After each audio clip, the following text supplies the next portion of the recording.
주시는 하나님 말씀은 요한복음 4장 19절에서 26절까지 말씀입니다.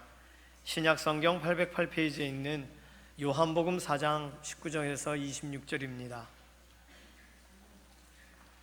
여자가 이르되 주여 내가 보니 선지자로소이다. 우리 조상들은 이 산에서 예배하였는데 당신들의 말은 예배할 곳이 예루살렘에 있다 하더이다. 예수께서 이르시되 여자여 내 말을 믿으라. 이 산에서도 말고 예루살렘에서도 말고 너희가 아버지께 예배할 때가 이르리라.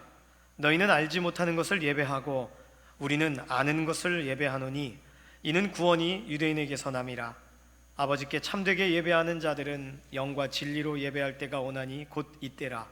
아버지께서는 자기에게 이렇게 예배하는 자들을 찾으시느니라. 하나님은 영이시니 예배하는 자가 영과 진리로 예배할지니라. 여자가 이르되 메시아 곧 그리스도라 하는 이가 오실 줄을 내가 아노니 그가 오시면 모든 것을 우리에게 알려주시리이다. 26절 함께 읽습니다. 예수께서 이르시되 내게 말하는 내가 그라 하시니라. 아멘. 할렐루야. 오늘 새벽에 나와보니까 날씨가 의외로 쌀쌀한 것을 느꼈어요. 속옷을 입어야 할 때가 됐구나 하는 생각도 들었습니다. 환절기인데 건강들 하시고 여러분의 하는 모든 일에 영육간의 하나님의 축복이 함께 하기를 예수님의 이름으로 축원합니다. 데이비스 합킨스라고 하는 교수가 계신데 이 교수라는 분이 20년 동안, 상당히 오랜 기간이죠, 20년 동안 200만 명을 중심으로 해가지고 연구를 해봤대요. 그래서 연구해가지고 그분이 쓴 논문이 뭐냐면은 인간의 의식이 에너지 수준에 미치는 영향, 복잡한 얘기지 뭔 소리인지 하여튼 이런 논문을 썼는데 그 얘기를 조금 좀 설명을 드리면은 사람이 살아가는 데는 힘이 있어야 돼요. 그렇죠? 에너지가 있어야 되죠. 그런데 그분이 연구를 해보니까 200만 명을 대상으로 연구를 해보니까 이 힘이라고 하는 것은, 사람이 가지고 있는 힘이라고 하는 것은 한 가지만 있는 게 아니라 힘은 두 가지가 있더라는 거지. 하나는 무슨 힘이냐면은 육신적인 힘이에요. 그리고 이 육신적인 힘은, 이게 힘이 있어야만 우리가 움직일 수 있잖아요. 근데 육신적인 힘의 에너지를 어디서 우리가 얻게 되느냐면은 음식을 나눌 때, 먹을 때 에너지가 우리에게 들어오는 것이지. 오늘 또 여러분들이 아침들을 식사하시고 오셔서 이 시간에 힘있게 예배드리게 되는 줄로 믿습니다. 그런데 이런 육신적인 힘만 있는 것이 아니라 연구를 해보니까 인간에게는 내적인 힘이 있더라는 것이지, 보이지 않는. 이 내적인 힘이 굉장히 중요하더라는 거예요. 그러니까 이 내적인 힘, 이게 동양 철학에서는 기라고 얘기해. 기가 떨어졌다, 기가 찬다, 기가 막힌다, 그런 소리 하지 않습니까? 그 기자라는 거예요. 그게 기라는 게 있어요, 동양 철학에. 그런데 이 내적인 것은 이게 있느냐 없느냐, 내적인 힘이지. 이 내적인 힘이 있느냐 없느냐에 따라서 그 사람의 삶이 생동력이 있느냐, 그 사람이 인내할 수 있느냐, 그 사람이 주어진 환경과 여건에서 강하게 살아갈 수 있느냐, 이것이 이 속의 내적인 힘에 의해 가지고 영향을 미친다는 거죠. 그러니까 에너지가, 이 지금 말한 의식 수준이 이 에너지가 영향에 미치는 영향에 대한 연구를 해봤다는 얘기예요. 내적인 힘, 이 내적인 힘, 그러니까 이 속에 있는 이 내적인 힘이 없게 되면 사람이 골골거리는 것이고 그냥 세상에 살아가는 것이 힘이 없어져 버리고 세상을 대체할 능력이 떨어져 버리고 말아요. 그런데 이 힘이, 내적인 힘을 지금 얘기하자는 것이지, 이 내적인 힘이 언제 가장 고갈되고 우리에게 자꾸 다운되느냐, 떨어지느냐는 얘기예요. 그것은 다른 것이 아니라 사람들이 수치심을 느낄 때, 부끄러움을 느낄 때지. 이럴 때 가장 그것이 자꾸 내적인 힘이 다운된다는 거예요. 그러니까 수치심을 느낀다는 것은 내가 잘못한 일이 있든지 죄를 범했든지 실수함이 있든지 뭐 이런 게 있으니까 수치를 느끼잖아. 그런 걸로 인해 가지고 이 속의 내적인 힘이 자꾸 떨어진다는 얘기예요. 떨어지면 인생의 삶이 자꾸 무너지는 것이지. 세상을 대처할 능력이 떨어지는 것이지.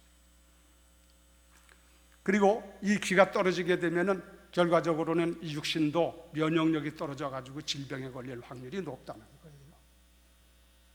그러면 이 떨어지고 있는 내적인 힘을 어떻게 공급받을 수 있느냐? 이건 자기 자체로 생산되는 게 아니고 외부로부터 공급받는데, 인간들의 힘을 가지고는 이것이 자기 스스로 되는 것이 아니고, 보편적으로 심리학에서 얘기하는 것은 서로 간에 이웃 사람에게 칭찬해 줄 때, 또 격려해 줄 때, 위로해 줄 때 좀 힘을 받는다는 것이지. 교회 여러분, 이게 얼마나 중요한지 알 수 없어요.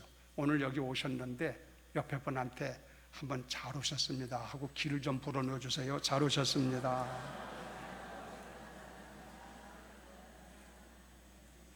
칭찬해 주고.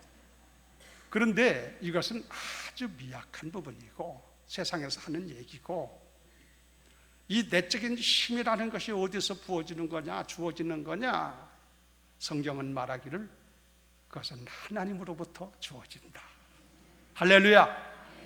이것을 일찍 깨달은 다윗은 시편 18편에서 나의 힘이 되신 여호와여, 내가 주를 사랑하나이다 고백했잖아요. 그러므로 우리들은 하늘로부터 내려주는 하나님이 주시는 힘을 공급받아서 그 힘을 가지고 세상을 대처하고 세상을 이기고 강하고 담대하게 여러분이 살아가는 사람이 되어야 될 줄로 믿습니다. 그런 의미에서 시편 18편을 가지고 찬송을 지었는데 그 찬송을 한번 부르도록 하겠습니다.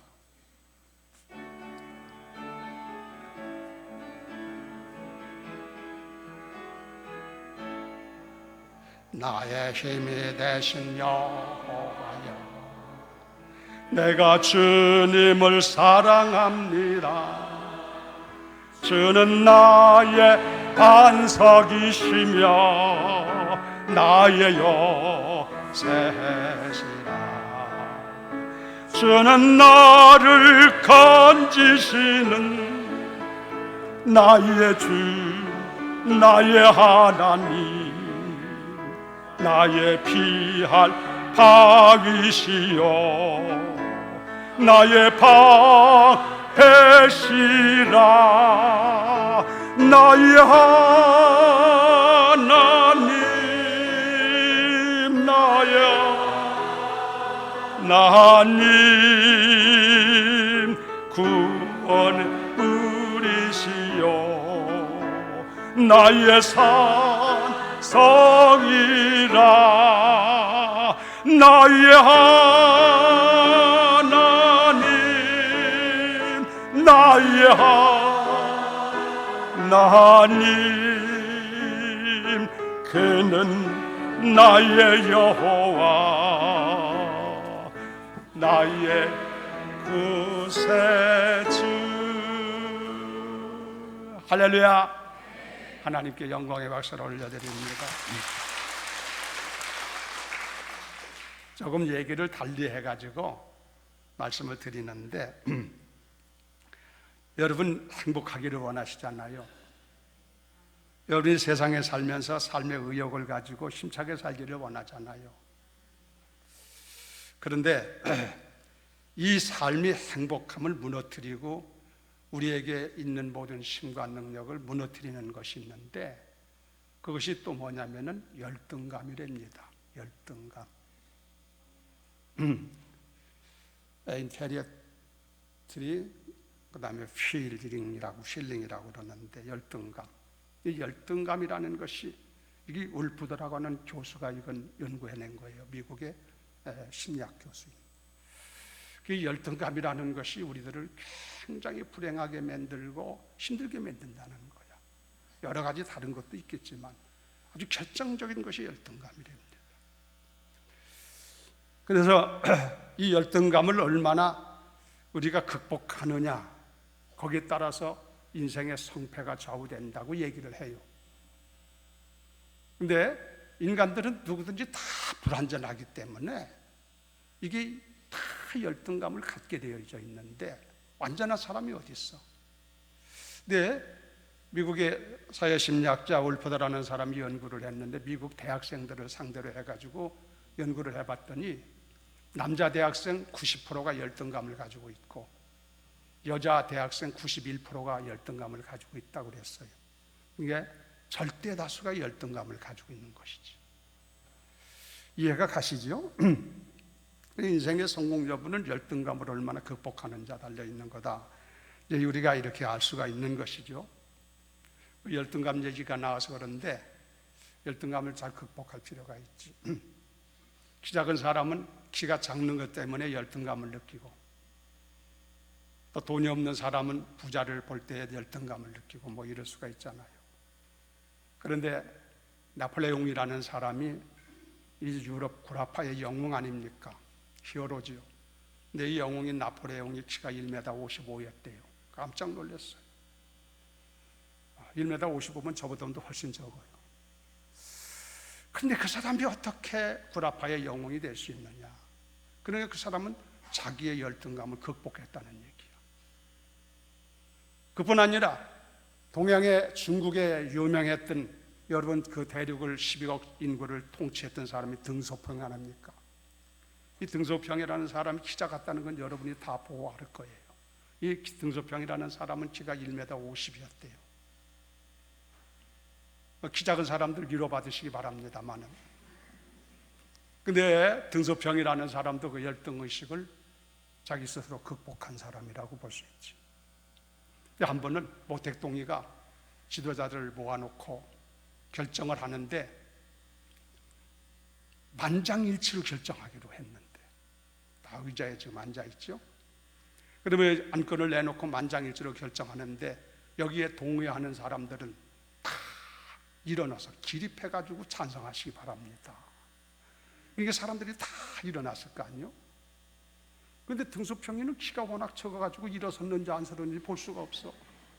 그래서 모택동이가 하는 말이 다 일어서는데 한 사람만 일어서지 않은 것 같습니다.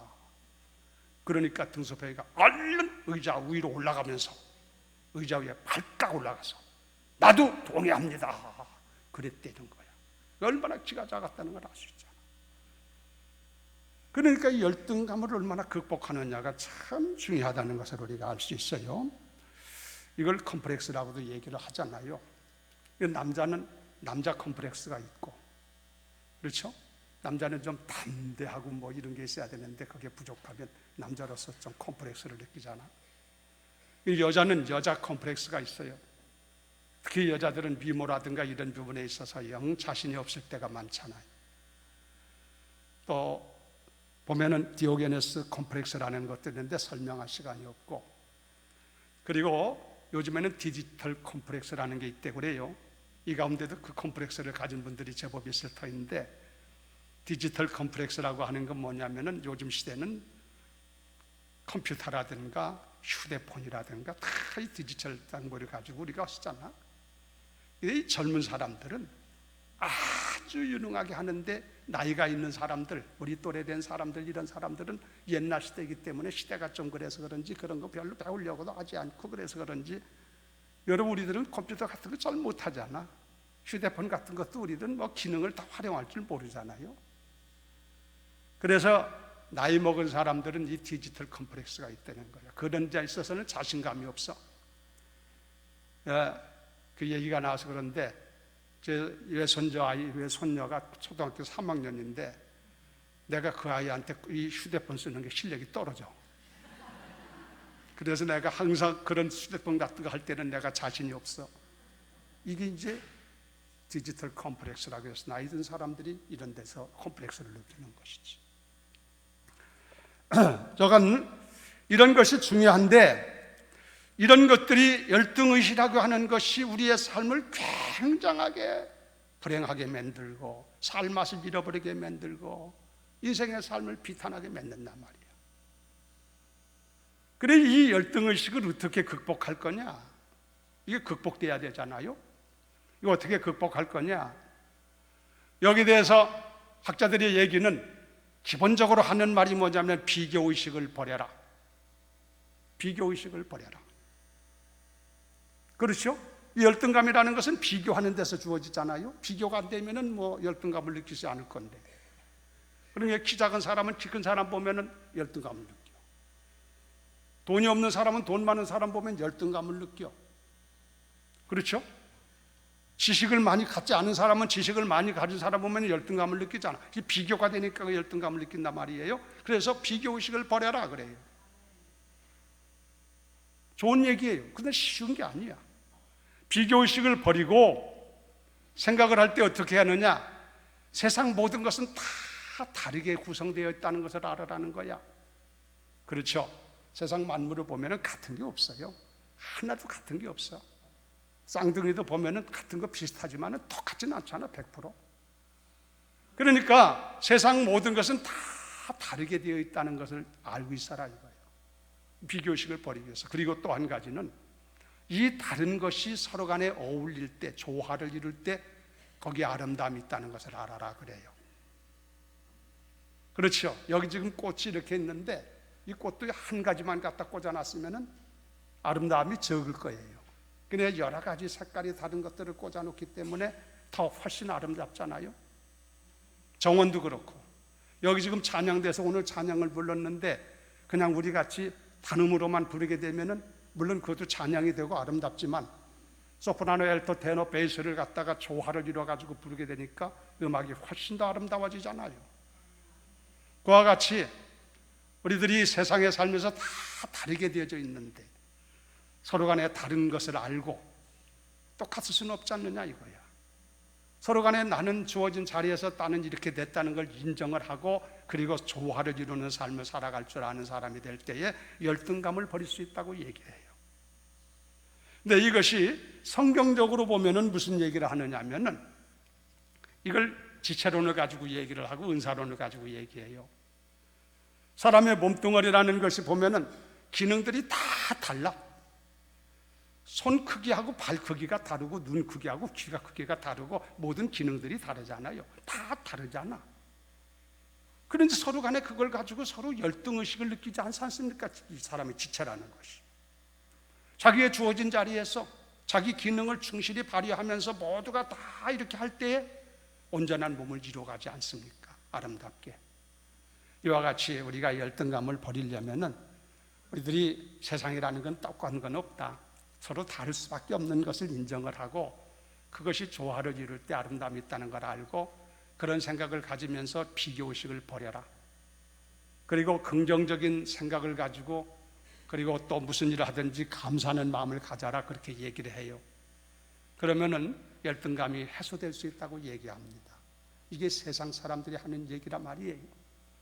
막 그것도 나쁜 말은 아니에요. 여러분이 그걸 다 활용하셔서 여러분이 인생을 살아갈 때 열등감으로 인해 가지고 삶의 용기를 잃어버리거나 삶의 방향을 설정하는데 여러분이 방해가 되지 않도록 힘쓰고 노력하는 여러분 되기를 예수의 이름으로 축원합니다. 그런데 이것은 이론적으로 그럴듯하지만 실제 그걸 적용한다는 게 여간 어렵지 않아. 삶에 적용하는 게 어떡한 그런 것이 있다 이거예요. 그런데 오늘 제가 말씀드리려고 하는 것은 열등감을 비롯해서 우리에게 주어지는 가지가지 인생의 문제들이 쌓이게 되어져 있는데 이런 모든 문제들을 어떻게 해결받을 수 있느냐는 것이지. 그 답을 제가 여러분에게 말씀드리고 싶어서 지금 선 것입니다. 그 해결책은 다른 거 없다. 누가 됐든 간에 어느 경우에 되었든 간에 예수를 바로만 만나면 해결되는 줄로 믿습니다. 예수 바로 만나라는 얘기야. 오늘 얘기가요. 그럼 뭘 가지고 그렇게 증언할 수 있겠느냐 나에게 물으면 오늘 요한복음 4장을 가지고 얘기를 드리겠다 이거예요.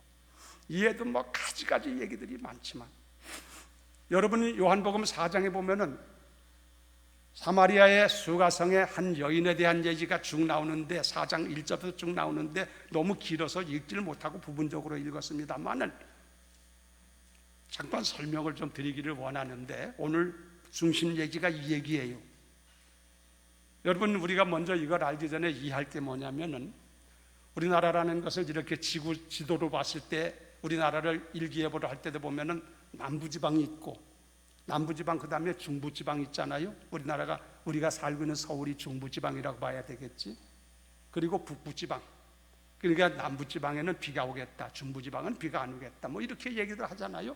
그러니까 남부, 중부, 북부로 크게 이렇게 나눠볼 수 있는 것처럼, 이스라엘 나라도 땅덩어리는 크지 않지만 그렇게 나눠볼 수 있는데, 남부지방을 일러가지고 유대나라라고 그래. 그리고 중부지방을 일러가지고 그걸 뭐라 하면 사마리아라고 그래요. 그리고 북부지방을 일러가지고는 갈릴리라고 이렇게 얘기를 해요. 이건 우리들이 상식적으로 이해해 두는 것이 성경 이해하는 데 도움되기 때문에 드리는 말씀입니다. 그런데 우리가 남부지방에서 북부지방을 가려면 중부지방을 통과해서 가야 되잖아. 물론 비행기로 넘어갈 수도 있지만 옛날 같으면 다 통과해서 가잖아요. 근데 이스라엘 나라도 남부에서 북부로 가려면 거기에 사마리아라고 하는 지역이 중부기 때문에 북부지방을 가려면 통과해 가야 된단 말이죠.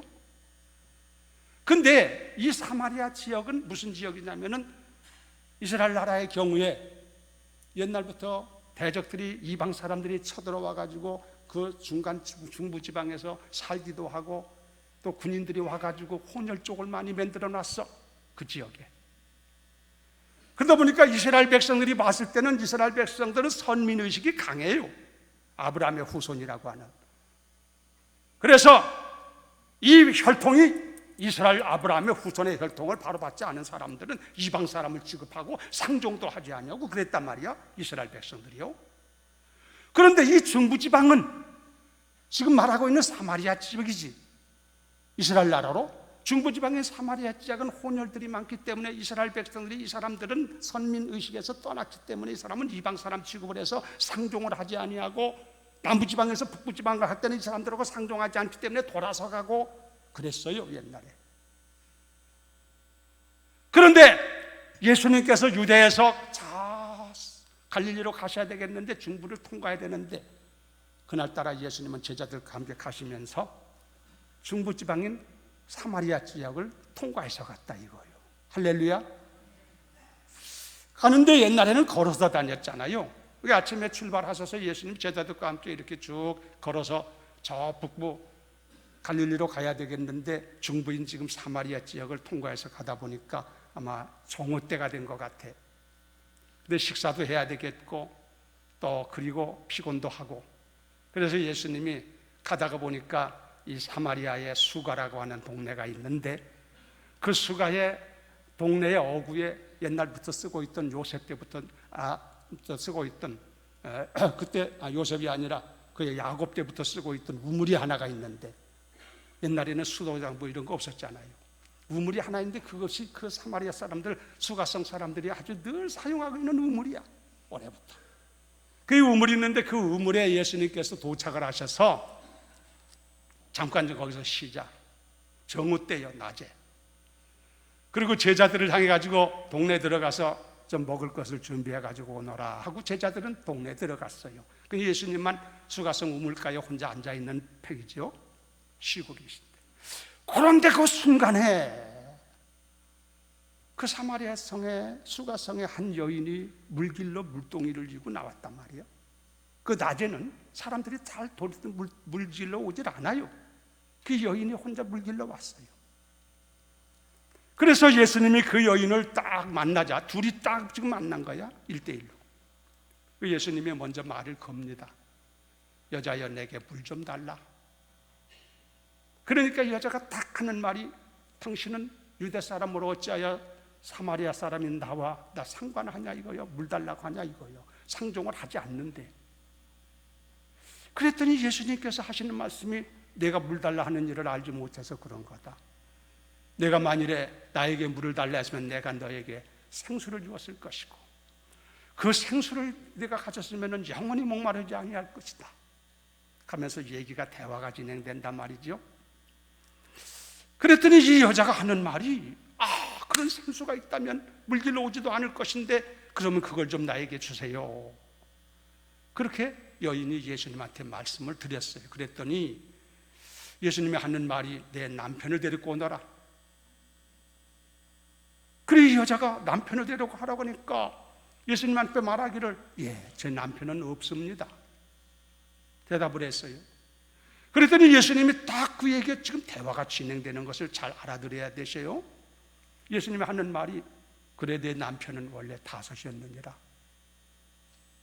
그리고 지금 내가 살고 있는 그 사람도 내 남편이 아니야. 예수님이 딱 그러시는 거예요. 어떻게 내 과거를 환히 아냐는 거예요. 저분이 처음 만났는데. 그래서 그 여인을 깜짝 놀라서 당신은 선지자로소이다. 선지자니까 알 거 아니야 이거. 그러면서 마침내 이 여인하고 이런 얘기 저런 얘기하면서 오늘 읽은 부분에 보면은 예배를 어디서 드릴 겁니까 하면서 쭉 얘기하는 가운데 그 여인이 하는 말이 우리 선조들부터 얘기하기를 앞으로 메시아라고 하는 그분 그리스도가 오시면은 우리에게 이 모든 것을 잘 알려줄 것입니다. 그랬더니 예수님께서 그 말을 듣고 하는 말이 그러냐? 네가 말하는 그가 나니라. 그 예수님이 당신이 뭐라는 얘기요? 메시아라는 얘기.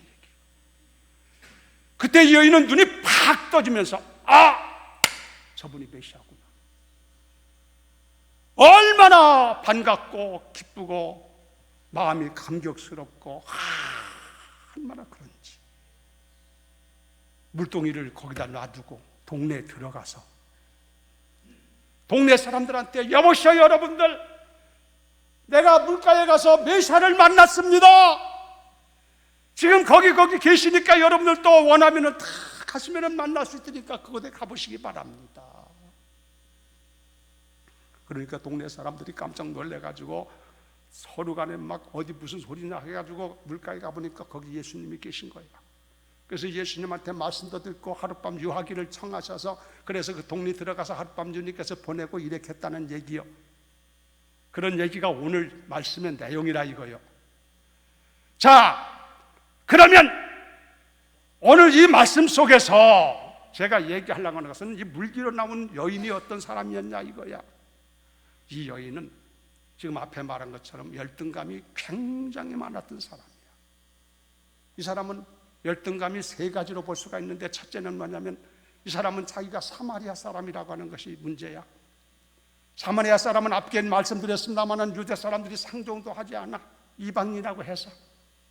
그 여인은 자기가 사마리아 사람이기 때문에 자기도 그랬잖아요. 당신이 어찌하여 유대 사람으로 나에게 물을 달라 합니까? 왜 나에게 상종하냐 이거. 이런 문제에 대한 열등감이 있고, 또 한 가지는 그 여인은 신분상으로 여자요. 옛날이나 지금이나 여자는 옛날에는 별로 그렇게 인격에 바로 인정을 받지 못했잖아. 우리나라도 옛날부터 남존여비라고 그랬잖아요. 지금은 여러분 주의 은혜로 기독교가 들어와서 여성의 신분이 상승돼서 이렇게 됐지만 옛날에는 그랬잖아.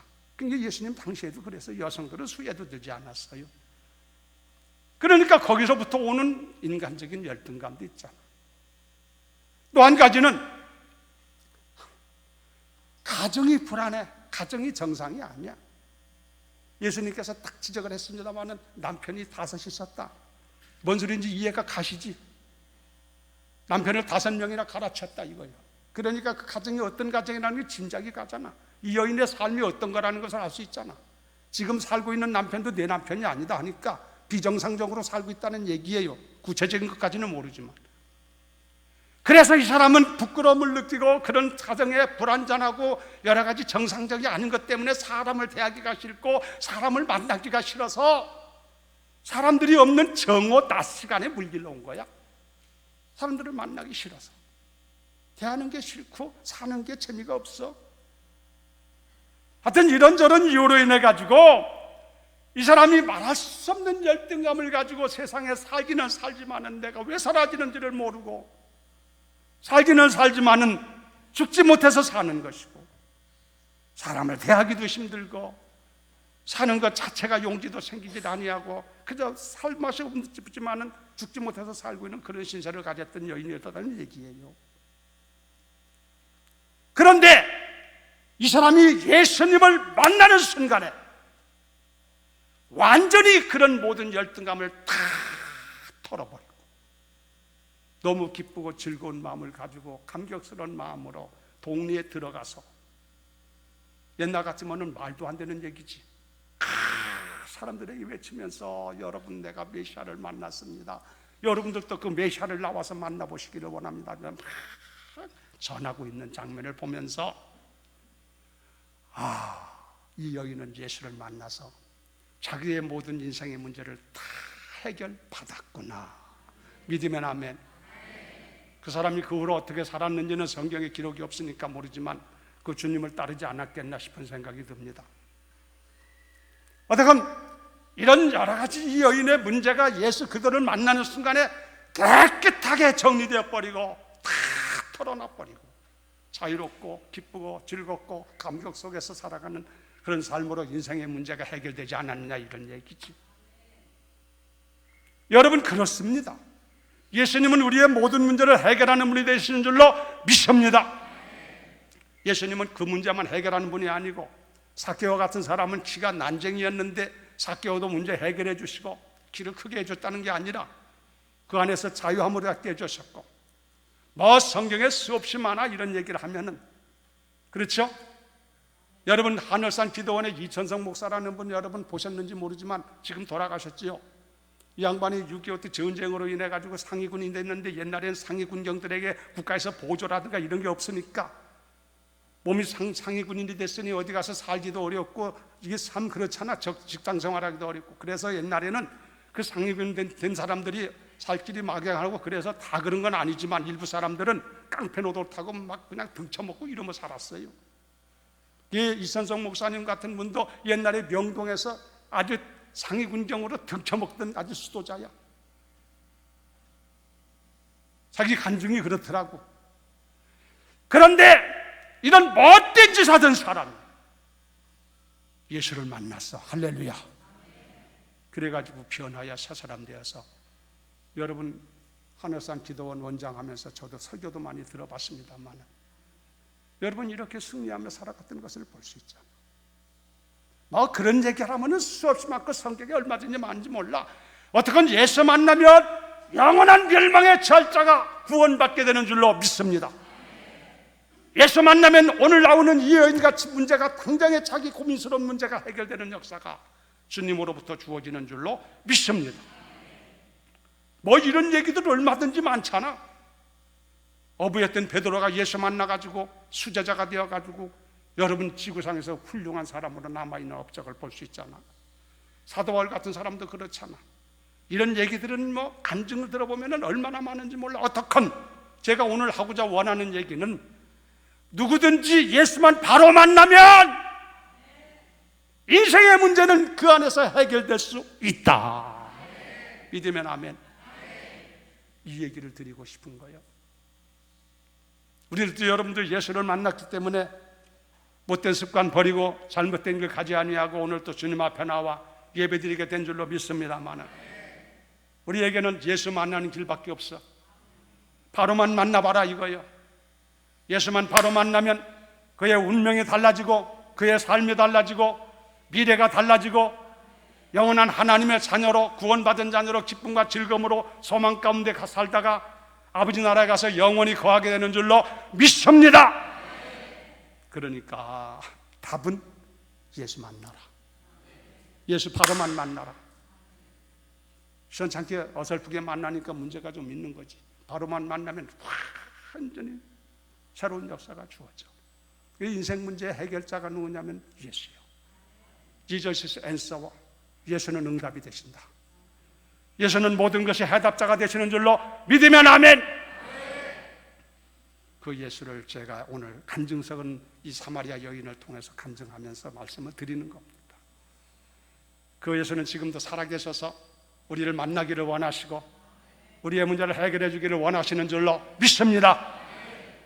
예수 만난 사람은 더 깊이, 더 날마다 주님을 만나는 삶이 되기를 바라고, 아직 예수를 만나지 않은 사람은 오늘 십자가에 달려 돌아가신 나사렛 예수, 구세주 되신 예수를 꼭 만나는, 그래서 여러분이 구원받고 여러분의 인생이 새로워지고 하나님을 영화롭게 하는 삶, 보람 있는 인생을 걸어가는 축복된 역사가 주어지기를 예수의 이름으로 축원합니다. 오늘 새로 오신 분이 계실 줄로 알고 있는데 믿다가 좀 휴가를 하고 방학을 해가지고 안 믿고 온 분도 있을 것이고 새로운 분도 있을 터인데 이제 담임 목사님이 이따가 여러분에게 초청을 할 겁니다만은 그런 분들 오늘 제가 꼭 드리고 싶은 것은 해결 방법은 예수 만나는 길밖에 없다. 내 문제도 내 자녀의 문제도 내 모든 영육 간의 모든 문제. 그래서 예수 만나는 게 축복 중에 축복이래요. 예수 만나셔서 여러분의 삶이 승리하게 되기를 예수 이름으로 축원합니다. 456장 찬송 부르고 마칩니다. 1절과 마지막 절 부르겠습니다. 456장.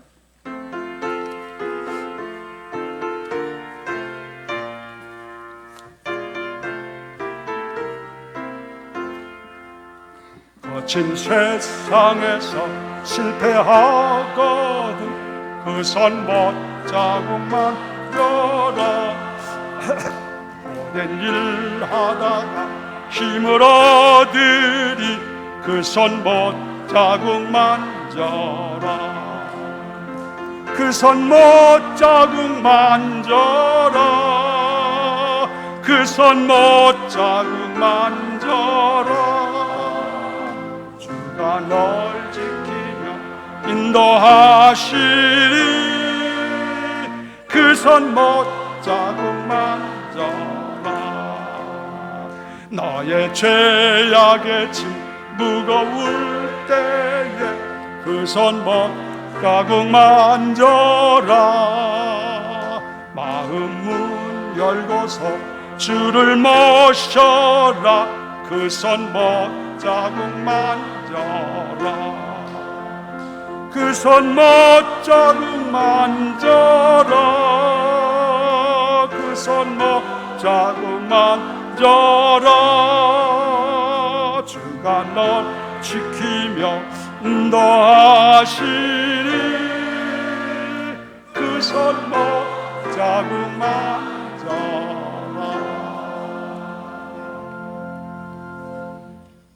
아버지 그렇습니다. 우리의 응답으로 우리의 해결자로 독생자 예수님을 보내주신 줄로 믿습니다. 누구든지 세상의 삶을 머물며 살다가 그를 만나기만 하면 바로 만나기만 하면 간증스러운 역사가 주어지고 승리의 삶이 주어질 줄로 믿습니다. 저희들에게 그 예수님을 만나게 해주신 아버지 감사하고 우리 가운데 아직도 그 예수를 만나지 못한 분이 있으면 오늘 만날 수 있는 길이 열려지게 하옵소서. 감사하고 믿사오며 예수 이름으로 기도드리옵나이다.